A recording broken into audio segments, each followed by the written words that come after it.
Whether you realize it or not, you already have a roadmap for how to reach your goals. And you also have a roadmap for how to stay stuck. Today's episode is going to show you how to get clear on both of these roadmaps so you can create more of what you want in your life and so you can recognize when you're heading in the opposite direction. Welcome to Binge Eating Breakthrough, the podcast to help you stop feeling out of control around food and build trust with your body.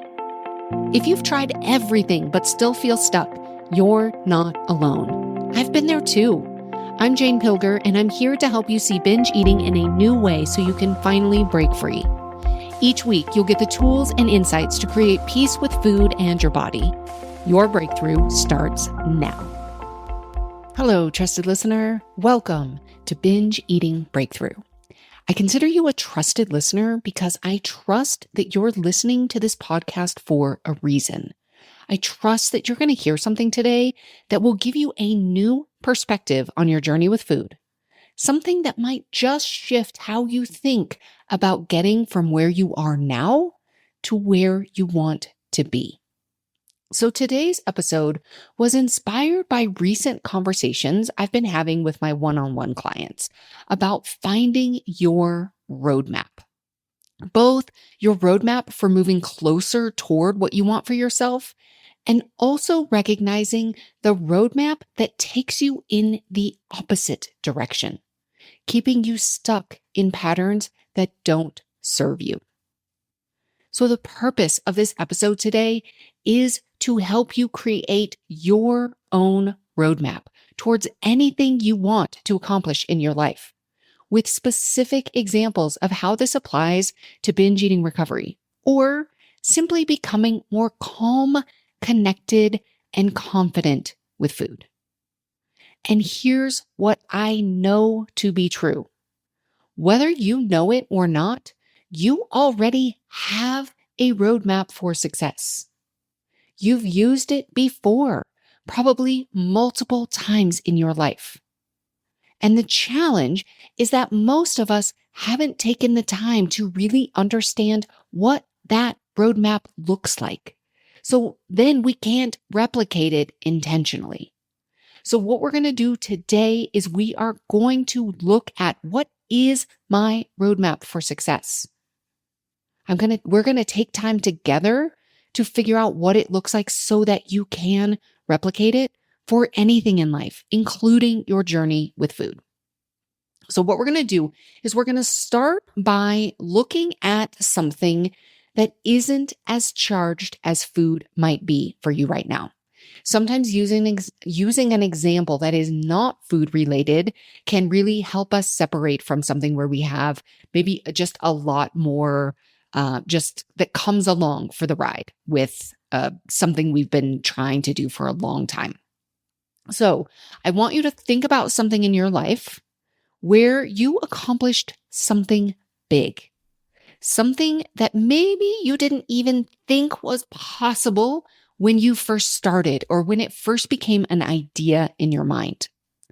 So you may already have your example in your head, but if you don't and you're thinking, gosh, I don't know, here's some examples. It could be maybe getting a degree. It could be landing a particular job, finding your life partner, purchasing or building a house, maybe starting a business, or for some people, getting yourself out of a really difficult situation. So I want you to think of an example, sometime in your life where you accomplished something big. Do you have that example in your mind? Okay, we are going to use that example to help you understand your personal roadmap for success. So I'm going to share my example, and as we go along and as we talk about it, I want you to think about your example. Okay, so my example is something I've been talking about recently on the podcast, qualifying for the Boston Marathon. This felt huge, maybe even impossible when I first started thinking about it. So what I want you to do is really start thinking about, how did this dream come to you? So your example, whatever it is that you're holding, your previous success, whatever you've accomplished in your life, usually step number one is some sort of awareness of the possibility, the desire for it. So you might have an image, you might have a dream, maybe even a little nudge. It could be like I would love to do that moment. So with the Boston Marathon, I remember watching the marathon on TV. I remember then getting to know people who ran the Boston Marathon. And I remember learning about what it took to get there and how you had to run a very specific time in order to even qualify to be there.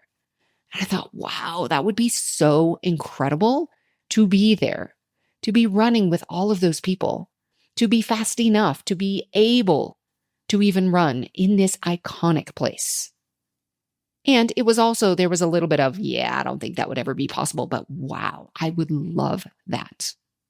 So step number one is kind of it's the image, it's the vision, it's the awareness of something that you might like to do, something you might like to go after. So as you think about your example, can you really remember when that vision came to you? Okay, that's usually step number one. Step number two is very important. So we have this awareness of this thing that sounds amazing. Maybe we would like to do it for ourselves. Step number two is very important. It's a decision. It's not just a wish or a hope. A wish and a hope is like, oh, I would love that. That would be amazing. That's kind of step one. That would be amazing. But step two on your roadmap is a decision. And it sounds something like this. I'm going to do that. Or I'm going to try. I want to see if this is possible for me. So with your specific example, I want you to think, can you identify where you made that firm decision?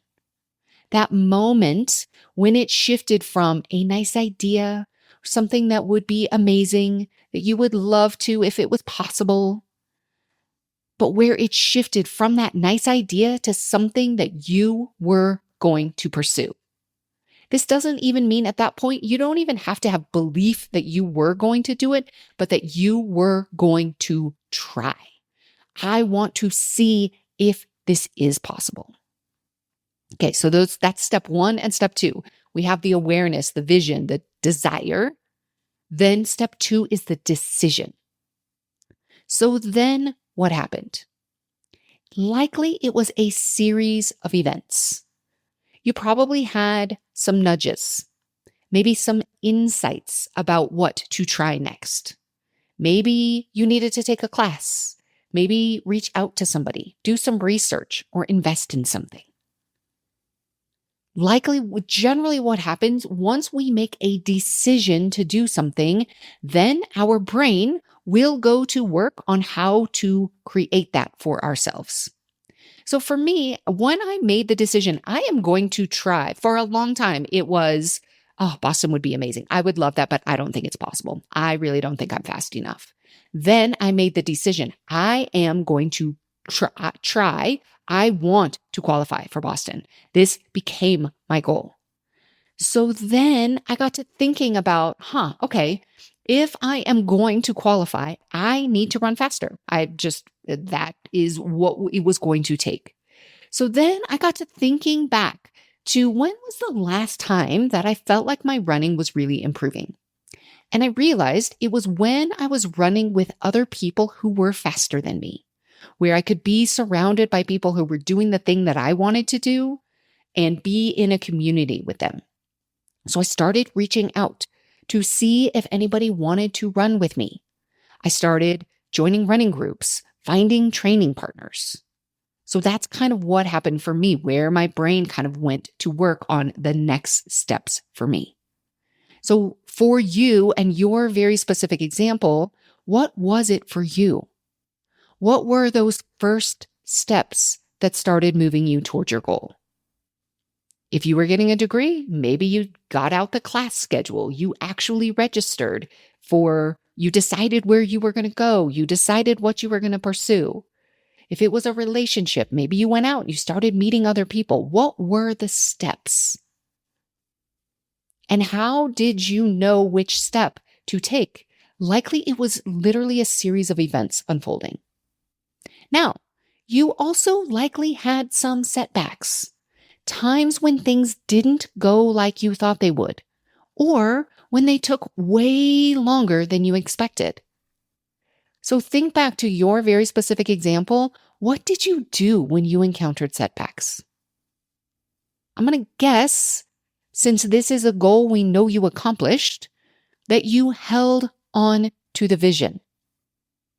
You likely adapted and you adjusted. You learned what worked for you and what didn't.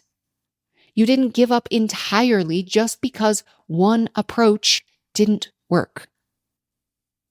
So for me, in my example, I had injuries that sidelined me for weeks. I tried different strength training routines. Some helped a lot. Others didn't. Others, it was too much. It wasn't right for me, for my body. I experimented with nutrition and recovery strategies.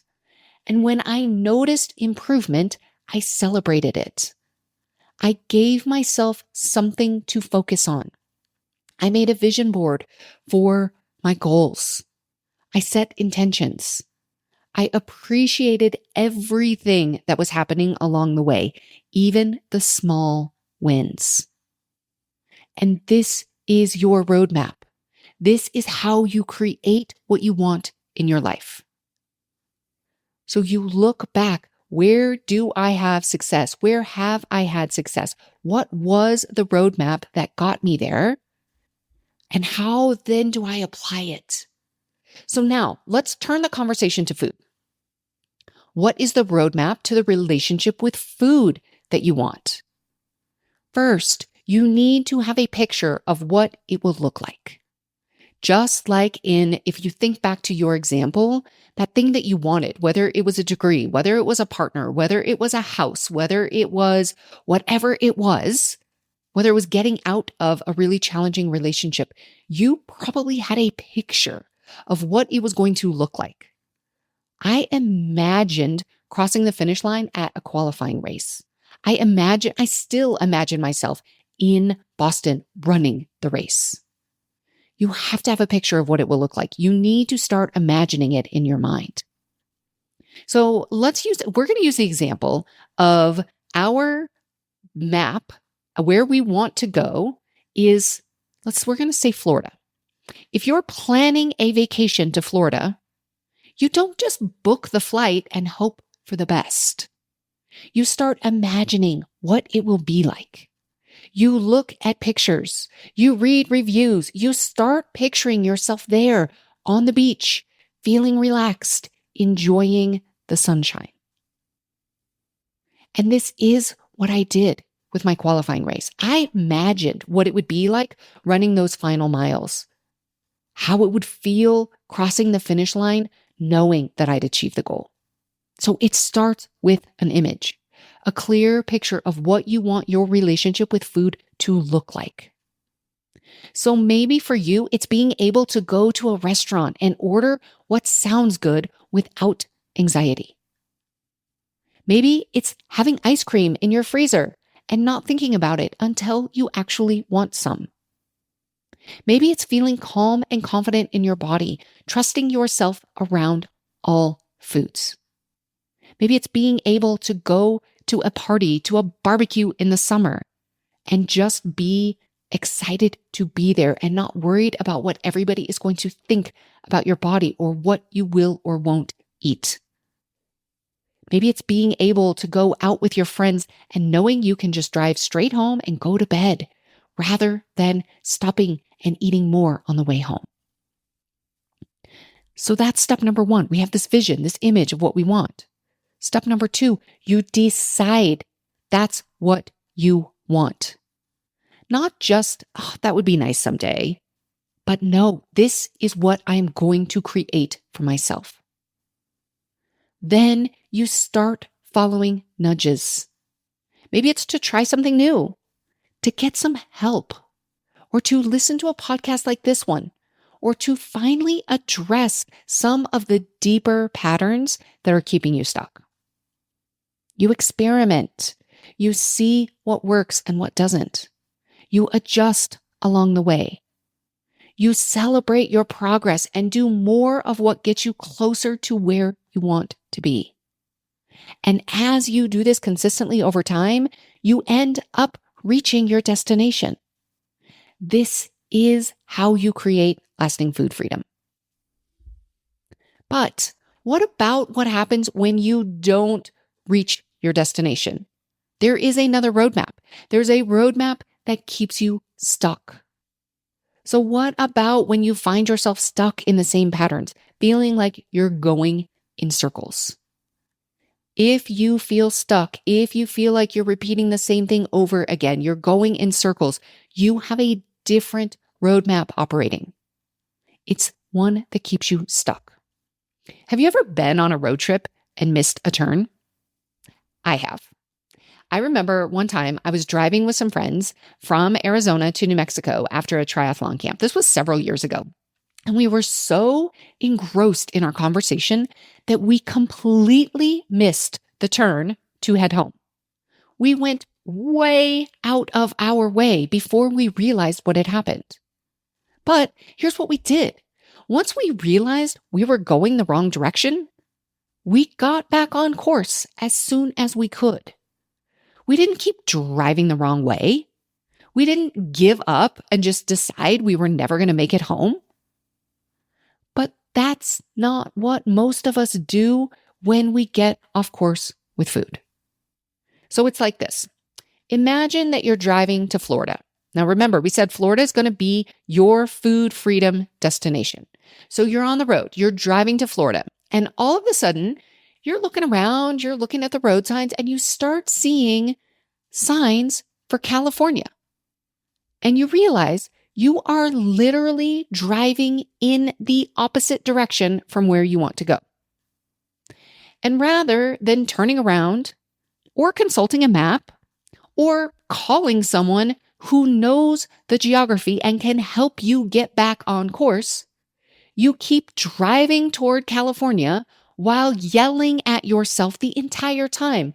I can't believe I'm going the wrong way again. I'm so stupid. I always do this. Can you see yourself in what you might do sometimes with food in this analogy? Like we would never do that. But that's what we do with ourselves with food. Or how about this? Here's another analogy, one of my favorites. Let's say you're driving along and you get a flat tire. Then you pull over and slash the other 3 tires. That is so often what we do to ourselves. We have one moment with food where we don't show up in the way that we would like to, and we think, forget it. It's over. I'm a failure. And then we slash the other 3 tires by continuing to eat for hours or days or weeks afterwards. Now, either way, it's going to take you a lot longer to get to Florida. If you even still believe it's possible to get there. So often people who are on the stuck path just think, I'm never going to get there. Maybe you get a flat tire. See, this is proof we can't get to Florida. You start driving to California and you just start believing you were never meant to get to Florida in the first place. So many people start heading towards California. They're going away from food freedom, and then they just decide it's not even possible to get there. They think this will always be my struggle. I'll never have a normal relationship with food. I've been doing this for so long, there's no hope for me. I want you to know you absolutely can have the relationship with food that you want. Now, does this happen just by saying, okay, I'm going to eat this and not that? I'm going to go follow the latest book or the latest diet trend? No, that's not how it works.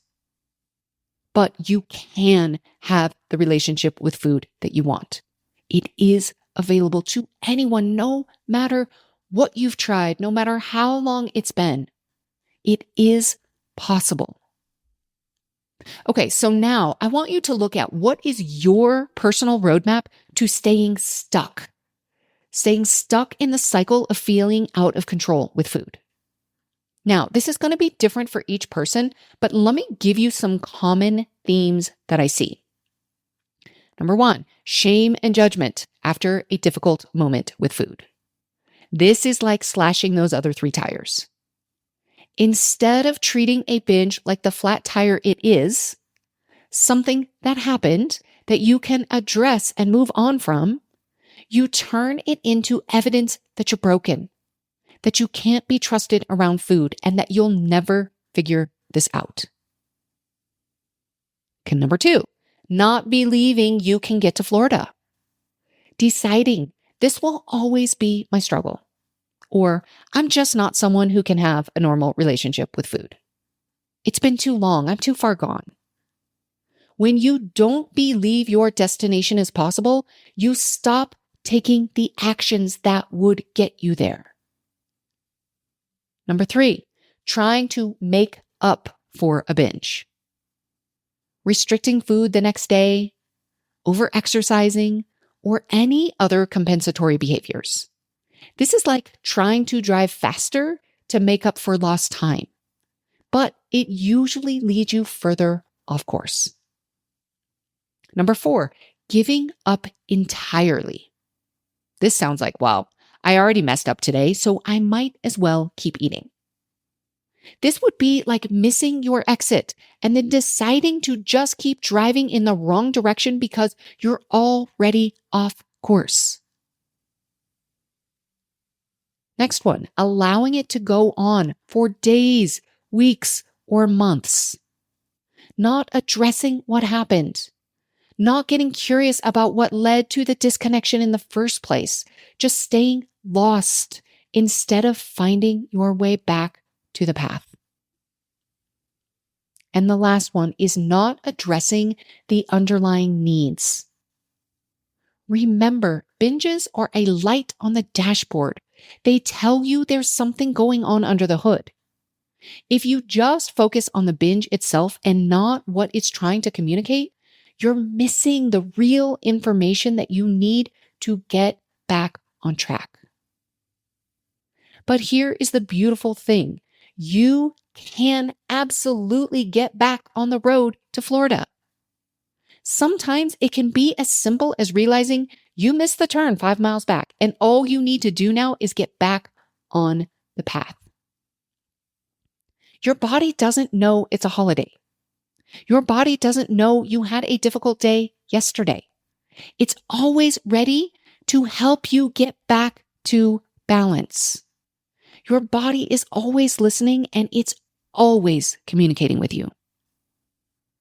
The path back usually includes things like eating with intention, eating consistently and regularly, honoring both your physical and your emotional needs. It's not about willpower or restriction. It's about rebuilding that trust and connection with yourself. And I want you to know, the further towards California you go, the longer it's going to take to get back on your path to Florida. So don't pretend like you don't realize that you're driving the wrong way. So many people just put their head in the sand. And it's not intentional. You're not doing it to try to harm yourself. It's generally because we don't want to hear the negative talk, the mean things we say to ourselves and about what we've done. If we truly can, think about the last time you found yourself driving the wrong way on the road. What if it could be as simple as literally turning around? Oh, wow, I missed that exit. I wonder how that happened. Let me turn around and get back on the road. The sooner you figure it out and the sooner you get back on the path, the shorter your delay is. Either way, your final destination is available to you. Okay, so what do you do now? Now we want to start to map out your own personal roadmap, your roadmap to get to food freedom. So first, go back to the non-food example that we started with. Really examine what made that success possible. What were the key elements? Spend some time reflecting on this. Was it the mindset that you had? Was it the support that you got? Was it the way you handled setbacks? Was it the small steps that you took consistently over time? Now turn to food. What are the common factors that you notice for yourself when you're in a cycle where you know you're on the road to Florida? When you feel calm, connected, and confident around food? Even if it's just for a little moment. What are some of those factors? And what are the factors that you notice when you find yourself headed towards California? When you're struggling, when you're feeling out of control or stuck in patterns that don't serve you. Start paying attention to these patterns. What you focus on expands. So when you start noticing your roadmaps, you can begin to choose more intentionally which one you're following. Maybe you notice that when you're on track, you're eating regular meals. You're managing stress in healthy ways. You're getting enough sleep. Or you're processing your emotions instead of stuffing them down. And maybe you notice that when you're off track, you're skipping meals. You're overwhelmed and you're not taking care of your basic needs. Or you're in perfectionist mode, where one mistake feels like a total failure. And this awareness of what is happening, which path are you on? Am I headed towards Florida or am I headed towards California? This awareness is the beginning of choice. You can't change what you're not aware of. Now, if you'd like help understanding what some of these factors might be for you, what other things might be going on under the hood that cause the binges, the out of control moments with food.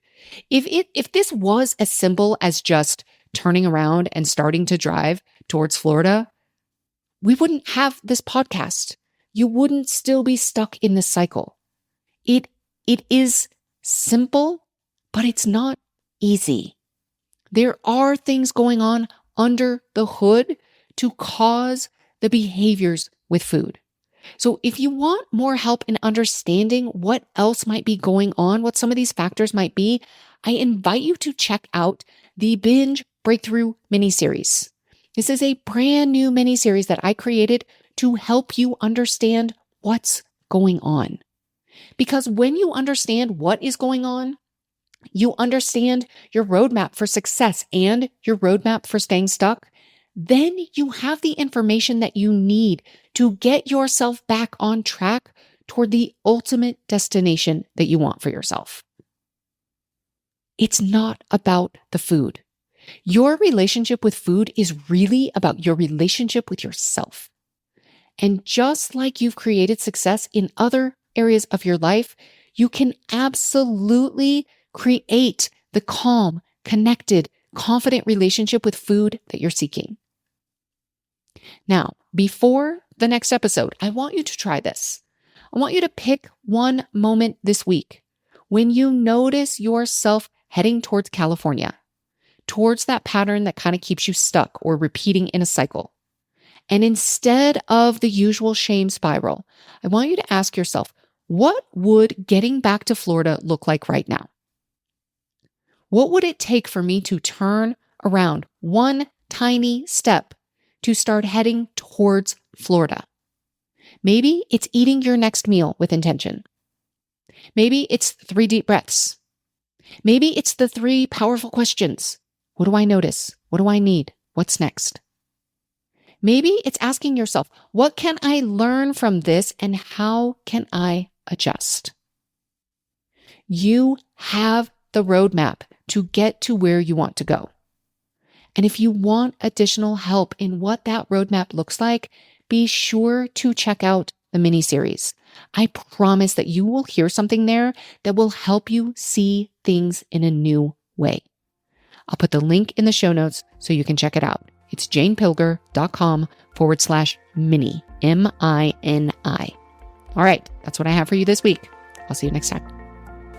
If you like what you're hearing on the podcast, you will love my new book, The Binge Eating Breakthrough: Why Food Isn't the Problem and What Really Is.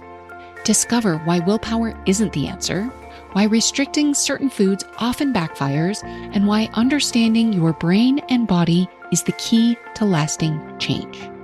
Learn to shift from shame and self-blame to curiosity and compassion. Get it today at janepilger.com/book.